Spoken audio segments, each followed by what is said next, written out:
So looking at Jason's list here, Jason is looking to be playing a controlling deck.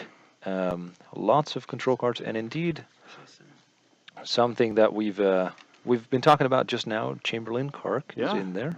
Interestingly, he has 2 of them, and he's playing 3 colors in his Chamberlain Karke. So it's possible that he's not really focusing on winning with it. It's just a good card that gains health. But given that he's got Inner Peace, Blind Faith, Second Wind, Angel of Light, he's keeping that win possibility open.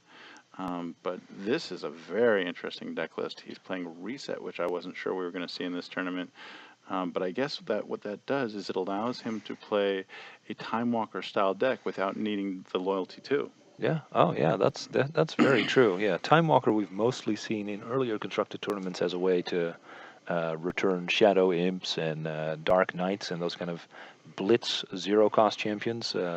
Return them to hand to smack with them again, basically. But here it looks like he's doing it to return things like Chamberlain Kark and Angel of Light and Memory Spirit. He's not really focusing on 0-cost champions. Yeah, well, I'm sure frustrating his opponent, making sure they never really get a board presence. Yeah, I'll be curious to see if that works out for him. And so for John on the other side, who is starting off with a Noble Unicorn, and here we see something that's closer to what you described earlier. So John also seems to be playing a bunch of Chamberlains. Still 3 colors, though. Yep. So we've got 3-color Kark on 3-color Kark. So we just got an erase plate on the Noble Unicorns. So both people have a lot of cards in hand, but nothing in play. Yep. And I get the feeling this could be a long match. Yeah, 2 seemingly fairly controlling cards, controlling decks here. John looks to be heavier in the good side than Jason. Jason is real full on 3 colors, lots of evil and sage cards. John has some number of them, but not a ton.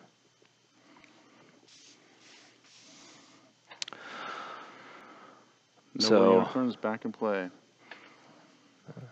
Actually, yeah, but it was hit with a Drain Essence, so we once again are staring at an empty board and 2 players with a ton of cards in hand. Jason Smith going up to 39. And presumably John doesn't know he's facing Chamberlain, so he doesn't know the fact that, 39, he's already well on his way. Yeah, that's definitely a good start. I think it's likely we'll see some Chamberlain Kark, at least one Chamberlain Kark victory in this match. Yeah, that looks like obviously what happens when 2 very controlling decks end up fighting each other. They have issues getting enough threats down to attack the opponent, to pressure the opponent's health total. Especially given how many answers these decks have. Exactly. So we see John here cycling his Inheritance of the Meek, drawing 2 cards and then putting them on the bottom with the Priestess of Angeline, a free good card that helps with the gain health plan. And he passes over to Jason Smith, who is going to use his window, it looks like, to play an Ancient Chant. And this is I see what Jason Smith's doing here. He's got multiple draw 2s in his hand, but he's using the one that's not a good card because he's trying to hold on to the good cards for when he plays his Chamberlain Kark. So you need to hold your good cards, draw lots of cards, and then you can play your Kark, and suddenly maybe he'll even win the game at some point in the near future with Kark, unless John can get some offense of his own going. Yeah. And John, looks like John actually had to discard. He had so many cards in hand. Yeah. So yeah, somebody's asking in the chat what John is playing. As we mentioned, he is also playing a Chamberlain Kark deck. He's, however, of the bigger portion of the cards in his deck are of the good alignment. Yeah, he's committing. He's got like Angel of Mercy, Noble Unicorn, Inner Peace. This is a real commitment to a heavy good strategy. Yeah, for the people who don't know exactly what the cards do, on epiccardgame.com there is a card gallery. We'll try to keep you updated as much as possible. Like our first battle of the game. We got a bodyguard on its way over to visit John. Yeah, bodyguard, not the biggest champion ever, but it's coming in for 2 points And here's the focus of this match: the Chamberlain Kark in play, or in the in the card viewer for you there. So Chamberlain has a loyalty X ability. For each card revealed, you gain 2 health, and then a tribute ability. If you have at least twice your starting health, so that would be 60 in a normal game, you win the game. So normally we try to get people down from 30 to 0. In this case, the people might be trying to go up from 30 to 60. Yeah, looking at these deck lists, I think that John's better prepared to play aggressive decks than Jason is, but I think Jason is better prepared for the control and controlled mirror just looking at their deck lists. Because, a card like Ancient Chant is pretty bad against aggro because you're spending a whole turn to draw 2, not affecting the board, but in control and control, a card like Ancient Chant is excellent. Yeah, for the people who are familiar with the game, but might not be familiar with the card John just played, that is a special promo version of Angel of Light. So John is showing 2 good cards gaining 10 health here.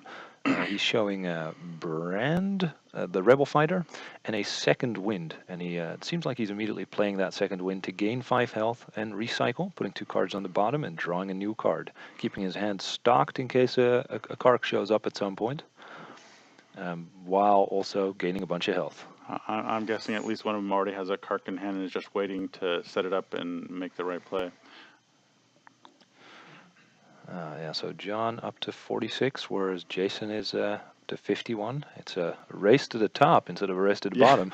No, I don't think either of these players is seriously thinking about how they're going to get their opponent to 0. They're all about getting their health total to the top, as you say. Yeah, and there we see Jason Smith play an Urgent Messenger. He's going to draw 2 more cards and put 2 human tokens into play. I'm guessing that's one of the cards he included not only to up his good count, but also to have some sort of defense against bigger champions, while still, letting him draw enough cards to make good use out of Kark. Yeah, you need to dig to get to your Kark. You need to keep your hand size high for Kark. And you also need to be gaining life, as you go along with things like Inner Peace and Angel of Light, so that when that Kark comes down, you win on the spot. Yeah. And Jason looking to attack with his bodyguard again. We'll see if John is interested in blocking here. The bodyguard is a card that is just as good in the discard pile as in play. Basically, when you have a bunch of good cards. Unless you're worried about like an Amnesia or a Heinous Feast or something. Yeah, sure. There are cards that can target the discard pile and remove the discard pile, banish it, put it on the bottom of the deck. So here we see a Brand Rebel Fighter. And John is showing a Ceasefire and a Palace Guard to trigger the loyalty ability, giving him 5 health and making a champion slightly bigger for this turn. So yeah, Brand's a new Uprising card, and it's pretty cool. I think it's one of only 2 loyalty cards in the game that are also free, 0 cost. And it's very powerful. It's got ambush, you're gaining health, you've got a decent blocker, you can pump something. It's a really flexible and powerful free card. I think we'll see a lot of that today in decks that have enough good cards to good faction cards to support it. So in the meantime, Jason is using another new Uprising card, Frantic Digging. And is using it to discard an Inner Peace, which has recall, so he can easily get that back. And then he gets to draw a card, and he gets to recycle. And he's cleverly recycling an Ancient Chant, so he's actually getting card advantage out of his free card. He's really maximizing Uprising here. So he basically gets to draw 3 cards off the Frantic Digging, 1 for the Ancient Chant, 1 for the Frantic Digging itself, 1 for the recycle, and the discard was, basically negated by discarding an Inner Peace. Yeah, I really like Jason's list here because all this health gain is going to keep him in games against aggressive decks. I'm a little concerned how he's going to win the game against aggressive decks, but Soul Hunter can help with that. He's got 3 of those, and I think that's got a really terrific matchup against John here. I think if he could play this sort of anti-aggro control decks all day, I think Jason would be pretty happy about that. Yeah, and indeed, John and Jason are two of our undefeated players. We have, I believe, a total of 3 of them for this at the current moment on the standings, and those are the third one that we're missing is Derek Arnold, Yeah, who we is at had 12. him on screen last round. Yeah, and the people right beneath that with 10 points are Hampus Eriksson and Justin Cohen, who we saw that draw that they got on camera as well. So in the meantime, John is playing an Amnesia, banishing Jason's discard pile and recycling some of his cards to, keeping those hands fully stocked. Jason with a stack right there. Yeah, I think cards like Amnesia are really important in controlling control. John only has the one, so if the game really goes long, he won't be able to do it again. But that one could be crucial because I don't see one on Jason's list. Yeah, and John supplements that Amnesia with a Heinous Feast as well. So yeah, so if the game goes long, that's actually could be a key advantage for John, actually. But I suspect that Jason's planning on winning with Chamberlain Kark way before it gets to that point. Yep. So we see some damage coming over. Jason Smith getting in with the bodyguard and the human token, putting John back down to 48. And that's one of the ways that Uprising has or fundamentally changed Epic Constructed. Before, if you were playing a heavy control deck and was just focusing on staying alive, you had to have cards like Amnesia or Heinous Feast because the game went that long, and maybe you were going to plan by decking out. But with the introduction of Chamberlain Kark, you can just say, I'm not planning on decking out. I'm planning on winning on turn 5 or 6. I'm just going to gain lots of health, and I'm just going to win. Now we see that same promo Angel of Light from Jason as well. And looking to see what he's revealing. He's revealing an Inner Peace and an Urgent Messengers. So showing to John, hey, I can get up to 60 here fairly easily. Yeah, at this point, if there was any doubt in each of their minds that the other person was playing with Chamberlain Kark, I think that that's probably over, and now they're starting to be concerned because Jason's already at 61, so at any time, Chamberlain Kark just ends this game. So John has to be worried, and frankly, Jason has to be a little worried with John at 48. Yeah, and he just added an Angel of Mercy to his board. At the start of his turn, he is putting in play the... that looks like a Royal Palace card, maybe? Royal Escort, I think. Oh, yeah, sorry. Royal started looking at them side by side. Yeah, so Royal Escort, good here because it protects the more vulnerable Angel of Mercy and the Angel of Light. And if John has enough yellow cards in his hand, Kark could come down right now. Yeah. I feel that despite their high health totals, this game could be very close to ending on one turn or the other at any time. It's looking like he doesn't have one, though. I'm sure he would slam it otherwise. He's considering currently the Palace Guard, possibly thinking to get rid of that Angel of Light over there. Yep. Because he's got to start getting Jason's health total down quickly because the thing that might have held Jason back was he has a decent number of cards in his deck that aren't of the good faction. But at this point, at 61, it doesn't matter if he's got Kark, he's going to win. So. Yeah. John's got to be in a total attack mode if he doesn't have Kark, which apparently he doesn't. Yeah, and John here attacking with his champions grouped together. So an attack, and he might have been playing around Ceasefire by attacking with multiple champions at once. Although obviously that didn't end up mattering. That now that Jason brought down the inheritance of the Meek. Yeah, wiping the board and leaving just a human token. It did let John draw a card, but I think if Jason's got Kark, he doesn't really care that John drew a card. And the bodyguard came in, but that's not going to be enough if there is a Kark in the future. Yeah, I mean it puts him down to slightly below 60. Well, it looks like he doesn't have Kark because he's not playing it, and I'm not sure why he wouldn't if he did. Maybe they're trying to put up a good show for the people at home, trying to lengthen the game a little bit, but. Yeah, that human token is swinging in, trying to keep John off of 60, making it slightly more likely that maybe, even if John draws Kark first, that he won't get to immediately gain all the health. Urgent Messengers. More tokens and some more cards in hand, still digging for that Kark. We'll see what John has to do here. See if he has a way to draw some more cards and maybe gain some life at the same time. Looks like Jason might end up having to discard down to 7, but he's got an Ancient Chant in his hand that could end up going.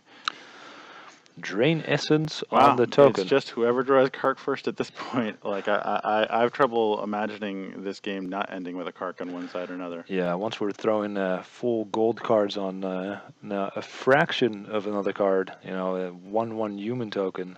And the search continues with the Priestess of Angeline coming down. Yeah, John first playing his free spell so that he still has his gold up just in case he draws the Chamberlain off the recycle ability of the Priestess. It seems like he didn't hit there, and he's sending in the bodyguard. I do appreciate that they're, you know, doing some attacking and defending. That's always good for, you know, for on stream. I feel like, you know, duking it out. Well, and frankly, if you don't have Kark in your hand, you're thinking total aggro because you're afraid that your opponent's going to draw it. Yeah. And they don't have a lot of time to get their opponent's health total down.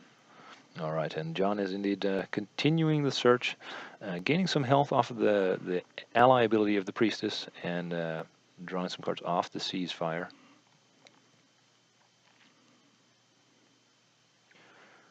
And then on the other side, Lesson Learned, using it to draw cards with the Ancient Chant. Basically just trying to get more and more cards. And then those are going to be banished, and he's going to draw a card for Ancient Chant. Yep. I think John's very worried about one of these many cards being drawn being a Chamberlain.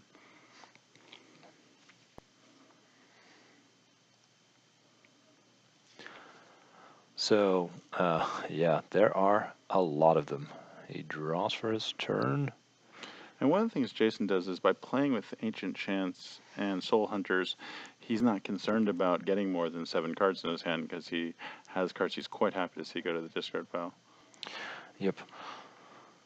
Yeah, once again, doesn't look like we found the Chamberlain just yet. So Jason doing the same thing that we saw John do on the previous turn. Play a 0-cost card first. Try and see if we do hit that Kark. And if not, yeah, we're playing removal spells. And he consumed the Priestess, so he could recycle again. Did we get there? Did we get there? He keeps putting them on the back of the cards, keeping the suspense alive. Well, given that he's still looking, I think the answer is no. So he's like, how can I suddenly get John's health total way below 65? I don't think those two Neither human of their tokens decks are are enough. really built for that purpose. Like, if their plan is to get the opponent off Kark, I don't really see how they're going to do it with the designs of the decks they have. So I think that they just probably should focus on drawing cards. Yeah. Yeah, I mean, John is probably slightly more likely. He has a couple more champions, a couple of airborne And ones. very relevant, he's got 3 Kark to 2. Yeah, he is up on the, you know, on the option. So we see Jason continuing the search, found a Frantic Digging, which is definitely a good card when you're trying to find your signature card. And on the other side... these guys are so built for control, they're using erases and drain essences on tokens, because neither of them has the things that need the erases and drain essence done to them. Jason is oh, sorry, go ahead. so Jason is indeed now discarding, and like you said, Soul Hunters, Inner Pieces, Bodyguard. Like, his deck's designed to be made to discard. Yeah, and a hasty retreat, because yeah, what are you really afraid of in this game? It's not the it's not that the opponent is going to. And you certainly don't want to let John draw extra cards here. Yeah, for sure. So here, once again, a 0-cost card. We're doing a fumble first. He's doing a fumble on his own turn on a champion that won't be attacking him because he just wants to hope to draw a card. And one more, Priestess of Angeline. Angeline. Makes it so he's got another card to recycle with.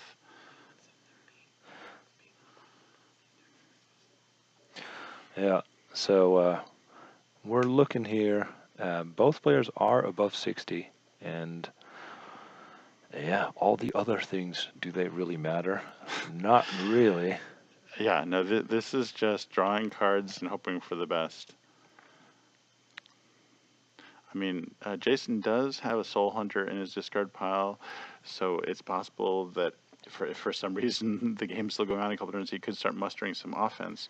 The problem is that with things like Palace Guard and Inheritance of the Meek, that Soul Hunter could easily be dealt with. Yep, and things like Ceasefire, like both of these decks have a lot of ways to stop combat. And cards with like Inner Peace and Angel of Light, like you can kind of just ignore Soul Hunter. Yeah. I do like this. I think this is a good deck building from Jason here. A lot of ways to discard his own cards and then And draw cards more that he wants to cards. discard. Yep. And then recycling Ancient Chance to get that extra triggered ability on there. And with cards like, sorry, go ahead. So if it leaves the discard pile, you draw an extra card. And with cards like Frantic Digging and Ancient Chant, he's just really winning the card draw war. The only real question is if it's really going to matter that he's got 2 Karks and his opponent has 3. You know, what's going to end up being more, the card draw or the number of Karks? Like, mathematically, it's kind of shocking that neither of them has drawn Kark yet. Yeah, we're we're a good favorite to see this game end pretty soon. Yeah, you were covering an LCQ game that went for 2.5 hours. Can you imagine if they had had access to Kark in the LCQ?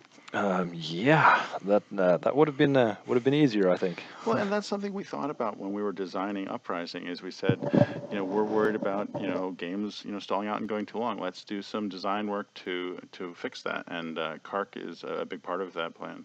Yeah, and he's doing work, because like if these 2 players would not have Kark in their deck, what would they be doing? They'd be sitting here both climbing up their health totals, hoping to deck the opponent, like deck themselves, draw out, but so many recycle and so many like options to banish things with Amnesia. I don't think we'd be sitting here a long time.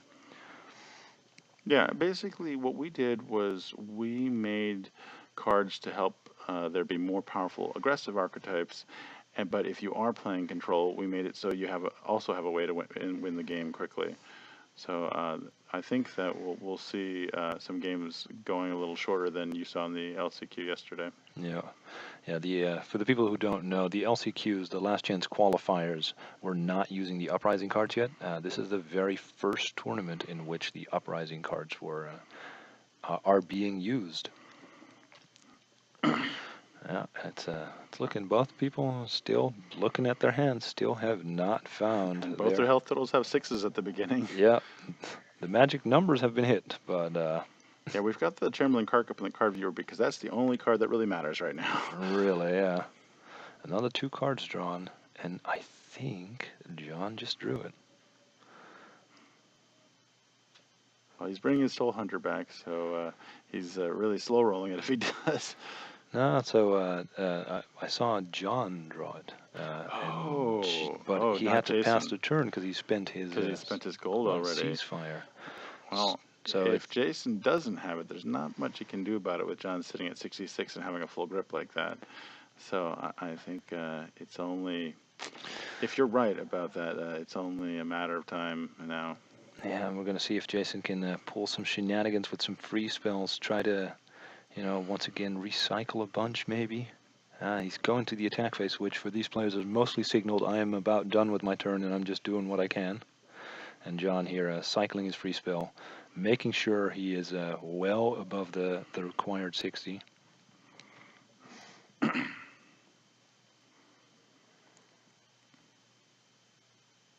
then he's taking the one down to a measly 70. And he just, I think, once again, he just slid it to the front of his hand. He is ready to take his turn. Oh, John must be pumped. I think that given their deck construction, the difference here is that 3rd Chamberlain, because Jason's drawn a lot more cards than John. Yeah, and obviously it could be just slightly unlucky this time, but we'll see in the 2 second games, or the next. Potentially 2 games. Obviously, if John takes down the next one as well, then we are at 2-0.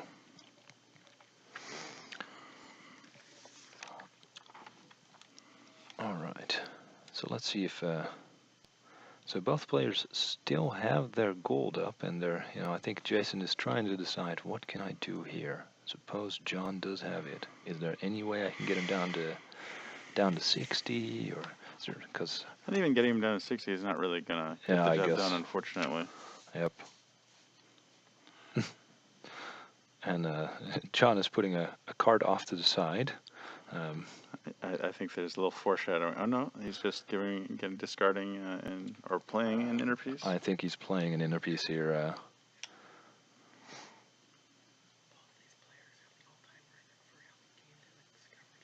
Yeah, so far, indeed, these two players have definitely hit the record of how much health gain we've seen in one match. John using an inner piece, also an alternate art promo. This one was given away at DragonCon in Atlanta.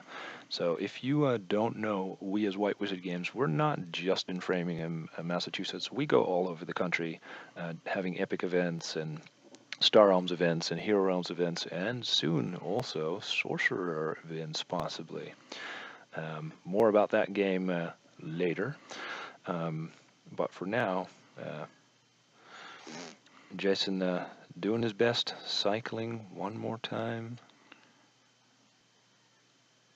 And we generally send you to all those events, Jay. So if anyone wants to meet you, they should try to go to one of these events. Definitely, and I will be sure to bring a bunch of alternate art promos like what these guys are messing around with. And I think John, I don't know if he mentioned it, but he just gave the shrug, like, "Yeah, I mean, I got it. Do you wanna pass the turn to me? Because I'm quite ready for this to happen."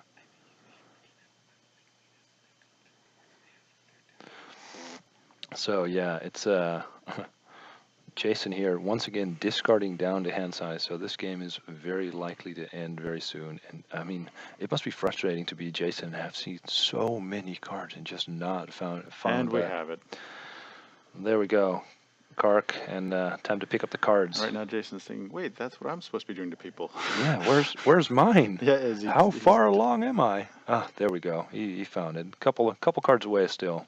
Right now, he's thinking, "I really should be playing with 3 of this card." Yeah.